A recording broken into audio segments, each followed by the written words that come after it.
2 crore drugs के साथ एक गिरफ्तार। मुंबई की क्राइम ब्रांच यूनिट 9 की टीम ने मुंबई के सिवड़ी इलाके में छापा मारकर एक आरोपी को गिरफ्तार करके उसके पास से 2 करोड़ 4 लाख रुपए का एमडी ड्रग्स बरामद किया है। इन दिनों मुंबई पुलिस ड्रग्स के सौदागरों पर नकेल कसने में लगी हुई है। जगह जगह पुलिस ड्रग्स को लेकर छापेमारी कर रही है। मुंबई की क्राइम ब्रांच यूनिट 9 ने सिवड़ी इलाके में छापा मारकर 1028 ग्राम मेफेड्रॉन नामक नशीला पदार्थ बरामद किया है, जिसकी कीमत अंतर्राष्ट्रीय बाजार में 2 करोड़ 4 लाख रुपए है। पकड़े गए आरोपी का नाम सलीम हारून रशीद खान, उम्र 44 वर्ष है। सलीम को ड्रग्स देने वाले की पुलिस सरगर्मी से तलाश कर रही है। एक इंफॉर्मेशन मिली थी कि सिवरी में एक आदमी के पास ड्रग्स है। इस बेसिस पर यूनिट 9 की टीम सिवरी में गई थी। वहाँ पर एक चौल में एक एमडी का पैकेज मिला, जिसमें 1028 ग्राम एमडी था और साथ में एक आरोपी मिला। इन दोनों को आरोपी को अरेस्ट किया गया और आरएके पुलिस स्टेशन में एक ऑफेंस रजिस्टर हुआ है एनडीपीएस सेक्शंस के अंतर्गत, और उसके बाद आगे का इन्वेस्टिगेशन क्राइम ब्रांच कर रही है। सर, एक आरोपी अरेस्टेड है और एक आरोपी वांटेड है, और जो ड्रग्स हमने सीज किया है उसकी मार्केट वैल्यू 2 करोड़ 4 लाख रुपये। सर, इस आरोपी को हमने अरेस्ट किया है। उसका पहले का जो बैकग्राउंड है उसमें 2 पुराने केसेज इन पे रजिस्टर्ड हैं। एक आंबोली पुलिस स्टेशन में है और एक आरएके पुलिस स्टेशन में है। ये दोनों बॉडी ऑफेंसेस हैं और आरोपी पहले सऊदी अरेबिया में काम करता था ड्राइवर का, और उसके बाद मुंबई आने के बाद यहाँ भी ये ड्राइवर का काम कर रहा था, और इस दरमियान उस पर 2 बॉडी ऑफेंसेस के केस दाखिल हुए हैं। आरोपी मुंबई का रहने वाला है और ये सिवरी में जो केस हुआ है सिवरी में मिला है, वो पास में ही रहने वाला था। नाम क्या है?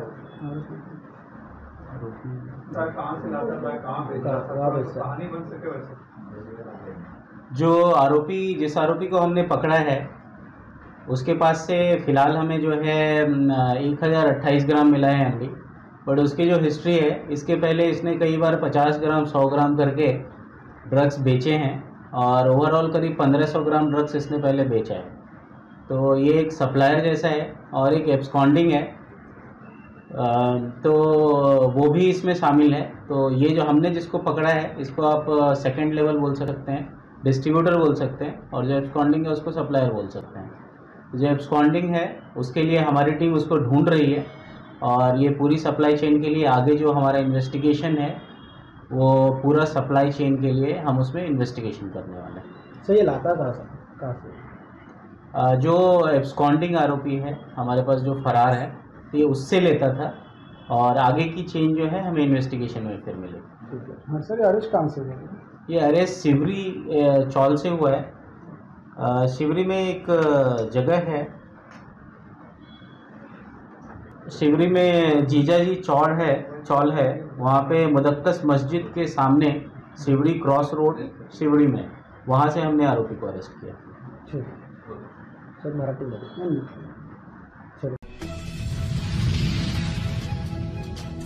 घटना पालघर की है, जहां एक तरफ पूरा देश आजादी का 77वां स्वतंत्रता अमृत महोत्सव दिवस मना रहा था, वहीं दूसरी तरफ पालघर पुलिस अधीक्षक बाला साहेब पाटिल की संपूर्ण सुपर कॉप पुलिस की टीम आजादी के दिन हुए पालघर में दर्ज हुई रिक्शा चालक आशिफ घाची की अपहरण की गुत्थी सुलझाने में जुटी थी। दरअसल बीते 12 तारीख को रिक्शा चालक आसिफ घाची को रिक्शा स्टैंड पर 3 अज्ञात व्यक्ति मिले और नासिक से उनके परिवार वालों को लेकर आने का भाड़ा मिला था, जिसकी जानकारी आशिफ अपनी पत्नी को बता दिया था। उसके तुरंत बाद आशिफ अपने दोस्त से एर्टिगा कार मंगवाकर तीनों को लेकर नासिक के लिए निकल पड़ा, और ठीक रात 12 बजे आशिफ की पत्नी व गाड़ी मालिक ने जब आशिफ को फोन लगाया, फोन नहीं लगने पर तुरंत 13 अगस्त को पालघर पुलिस स्टेशन में गुमशुदा की रिपोर्ट दर्ज कराई।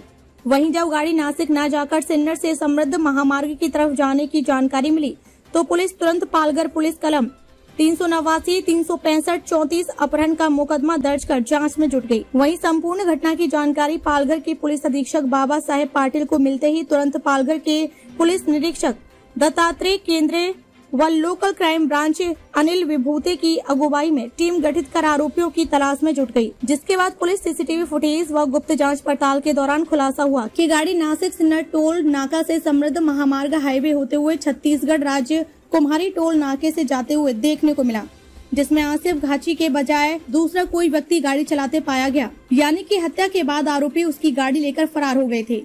तभी पुलिस को आसिफ की हत्या करने की शंका हुई तो पूरे केस की जांच अलग एंगल से करने लगे। समय न गवाते हुए तुरंत पुलिस पालगढ़ नासिक जाने वाले मोखाड़ा पहाड़ी रास्ते में जमकर खोजबीन किया। इसी दौरान मोरचुंडी नीलमाती घाट के पास 15 अगस्त से स्वतंत्रता दिवस के दिन मोखाड़ा से त्रयंबकेश्वर के दरमियान रास्ते से कुछ दूरी पर झाड़ में एक व्यक्ति की गला में नायलॉन रस्सी से लपेटी लाश मिलने से हड़कंप मच गया। लाश की शिनाख्त पुलिस ने आसिफ घाची के रूप में करते हुए तुरंत पुलिस हत्या का मुकदमा दर्ज करके पुलिस अधीक्षक बाला साहेब पाटिल व एडिशनल एसपी पंकज शिरसाट के नेतृत्व में कुल 6 टीम गठित कर आरोपियों की तलाश में जुट गई। पहले पुलिस तीनों आरोपियों धर्मानंद जाल, सेसवा प्रीतम शांता मेहर व खुशीराम राजू जाल रूप में पहचान किया, जो बोईसर कोलवड़ी में रहकर तारापुर MIDC के कंपनी में काम करते थे। मूल रूप से ये लोग उड़ीसा राज्य के रहने वाले हैं। पालघर पुलिस तुरंत समय न गवाकर उड़ीसा राज्य आरोपी धर्मानंद जाल के गांव पहुंचकर उसके घर कोकड़ माल से गिरफ्तार कर लिया। वहीं दूसरे आरोपी प्रीतम मेहर नागपुर रेलवे स्टेशन से हिरासत में लेकर तीसरे आरोपी की तलाश पुलिस कर रही है। जब दोनों आरोपियों से पुलिस ने हत्या का कारण पूछा तो आरोपियों ने कार चोरी करने के इरादे से खून करने का खुलासा किया। उनको कहीं डर था आसिफ हम लोगों का चेहरा पहचान न ले। हत्या करने की बात कबूली, जो प्रेस वार्ता के दौरान पुलिस अधीक्षक बाला साहेब पाटिल ने इस हत्या की गुत्थी सुलझाने में अहम भूमिका निभाने वाले अधिकारियों की पीठ थपथपाकर शुभकामनाएं दी।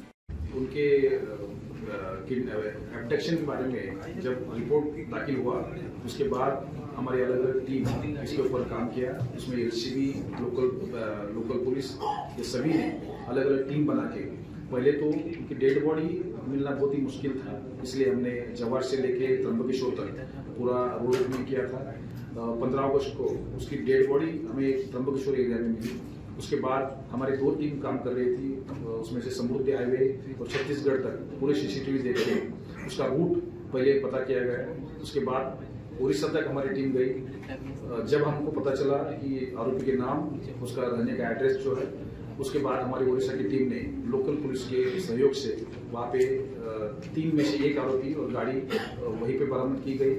उसके बाद दूसरे आरोपी जो रेलवे से अलग अलग स्टेट में जा रहे थे, उसमें से 1 आरोपी को नागपुर रेलवे पुलिस ने नागपुर रेलवे स्टेशन से ही हिरासत में लिया गया है। तीसरे आरोपी के पीछे हमारी टीम है, आगे जाके उनको भी हिरासत में लिया जाएगा। सर, इस पूरे ऑपरेशन में कितनी टीम गठन की गई थी और कितने लोग इसमें शामिल थे?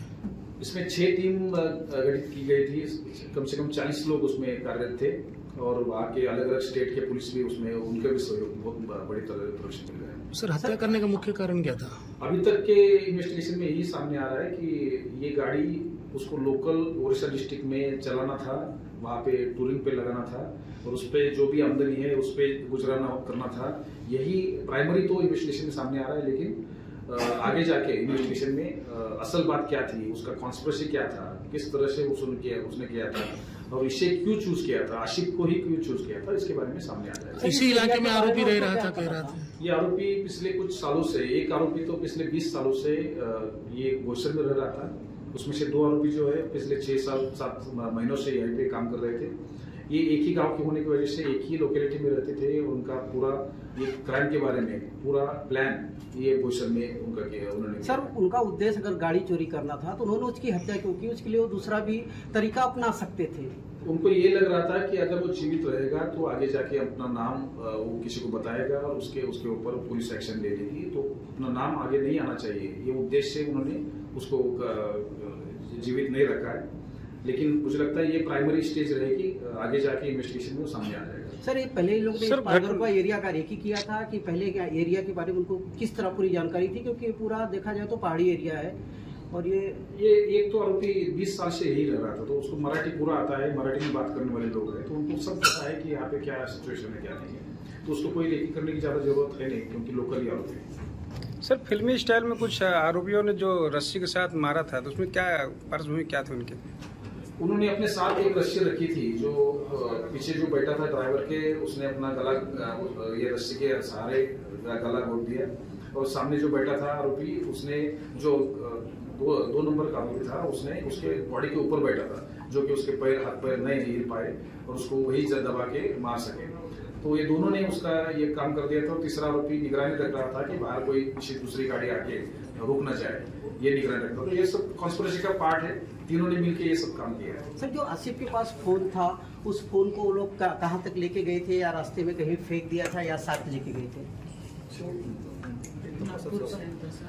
आसिफ के साथ तो फोन चालू था उनका, लास्ट तक फोन, जो लास्ट लोकेशन था वो छत्तीसगढ़ का था। दूसरे फोन उन्होंने साथ में नहीं रखे थे, वो बंद करके रखे थे। तो एक ही फोन के सहारे चल रहा था। और लास्ट फोन का लोकेशन जो था शुरू था वो छत्तीसगढ़ का था। सर, जो टोल पे पैसे कटे थे, जिसका मैसेज इनके घर पे आया, जिससे परिवार की चिंता बढ़ गई थी, तो वो टोल का जो स्टिकर था वो गाड़ी के कांच पे लगाया हुआ था कि अंदर रखा था, कि उसके मोबाइल से कट रहा था, फिर पता चला कि वो अभी इन्वेस्टिगेशन में आएगा सामने। अभी पहला ही दिन है, तो आगे जाके इन्वेस्टिगेशन में ये सब पूरी बातें सामने आ जाएगी। ओके। 1.5 महीने के अथक प्रयासों के बाद Thane city property cell police ने 27 जून को उल्लासनगर विजय लक्ष्मी ज्वेलर्स की दुकान में हुई 3.2 करोड़ रुपए के गहने के मामले का खुलासा करते हुए नेपाल के रहने वाले 3 व्यक्तियों माधव गिरी, दिनेश उर्फ सागर रावल और दीपक भंडारी को गिरफ्तार कर उनके पास से 550 ग्राम सोना बरामद किया है, जिसकी कीमत 33 लाख रुपए है। 27 जून को उल्लासनगर के विजय लक्ष्मी आभूषण की दुकान में बदमाश घुसे और 6 किलो सोने के आभूषण लेकर भाग गए, जिसकी कीमत 3.2 करोड़ रुपए है। आरोपियों को पकड़ने के लिए 5 टीम का गठन किया गया। सीसीटीवी और तकनीकी जांच और मुखबिर के आधार पर पता चला कि आरोपी उत्तर प्रदेश और नेपाल की सीमा पर कहीं के रहने वाले हैं। पुलिस ने इन तीनों को नेपाल भारत के बॉर्डर से गिरफ्तार कर लिया है। इस लूट में और कितने लोग शामिल हैं, पुलिस इसकी जांच कर रही है और भी चोरी किए गए आभूषण का भी पता लगा रही है। थाने पुलिस आयुक्तालय में उल्लासनगर पुलिस स्टेशन के हद्दी में 26 जून को एक घरफोड़ी हुई थी। उसमें लगभग 6 किलो सोना उसमें चोरी हुआ था और इसका जो तपास था वो स्थानिक पुलिस स्टेशन भी कर रहा था, क्राइम ब्रांच भी कर रहा था। इसमें हमारे जो क्राइम ब्रांच की टीम थी उसमें हमने लगभग 5 टीम तैयार की थी। इसका सुपरविजन एसीपी डिटेक्शन 1 सोनोने साहब और एसीपी डिटेक्शन 2 डोंगरे साहब ये कर रहे थे। और इसमें लगभग 5 टीम काम कर रही थी। उसमें से प्रॉपर्टी सील की जो वरिष्ठ पुलिस निरीक्षक रावरानी साहब है, उनके एपीआई जादव है, कांस्टेबल भुरके है और उनकी पूरी टीम ने उसमें काम किया। और उसमें टेक्निकल एनालिसिस और जो कुछ सीसीटीवी फुटेज था उसके तहत जो हमने लगभग 1-2 महीने से तपास चल रहा था, उसमें ब्रेक मिला उनको। और यहाँ पे लगभग तपास जो चल रहा था वो लखनऊ, बनारस, नेपाल और इंडिया के बॉर्डर पे कुछ गाँव में हमने तपास किया। और उसमें टेक्निकल तपास के थ्रू हमें ऐसा पाया गया है कि 3 आरोपी हमारे यहाँ पे वो प्रेजेंट है, तो यहाँ से हमने अरेस्ट किए। इसमें 3 आरोपी है, माधव गिरी, दिनेश रावल और दीपक भंडारी करके 3 आरोपी हमने अरेस्ट किए। ये तीनों नेपाल के रहने वाले हैं। और जो हमने अरेस्ट किए उनके पास से लगभग 550 ग्राम तोला इसमें हस्तगत हुआ है, लगभग 33 लाख का सोना हस्तगत हुआ है। और इसमें ऐसा भी पाया गया है कि इन्होंने पहले कामोटी पुलिस स्टेशन में भी सेम मोडस ऑपरेंडी के तहत उन्होंने एक ज्वेलरी शॉप में घरफोड़ी की है। और इसमें जो दिनेश रावल करके जो आरोपी है उसके ऊपर पहले भी गुने, एक वापी पुलिस स्टेशन गुजरात में, उलाल पुलिस स्टेशन मंगलुरु में, एक कामोटी पुलिस स्टेशन पनवेल और माधवनगर पुलिस स्टेशन मध्य प्रदेश में 4 गुने ऑलरेडी उसके ऊपर दाखिल है। तो इसमें टोटल लगभग 10 आरोपी निष्पन्न हुए हैं, 3 अभी तक अरेस्ट हुए हैं, बाकी 7 लोग हमें अभी और अरेस्ट करने बाकी है। तपास चालू है और बाकी का भी सोना जो है उसमें रिकवर होने वाला है। ये आरोपी जैसे ही अरेस्ट होते हैं उनके पास से हम रिकवर करने वाले हैं। तो एक बहुत ही अच्छा डिटेक्शन हमारे प्रॉपर्टी सेल क्राइम ब्रांच ने किया है। और इसमें आगे जाके भी जो आरोपी हम अरेस्ट करने वाले हैं उसके पास से ये बाकी का सोना भी उसमें बरामद होगा। सर 3.25 करोड़ के लगभग जो है मुद्देमाल जो चोरी है उसमें से कितना अब तक रिकवर हो चुका है और आने वाले समय में कितने आरोपी इसमें गिरफ्तार होंगे और क्या ग्रुप हो सकता है और क्या उनको ऑपरेट हो सकता है? इसमें लगभग 6 किलो सोना चोरी हुआ था और उसमें लगभग हमने 550 ग्राम उसमें हमने बरामद किया है, मतलब 55 तोला।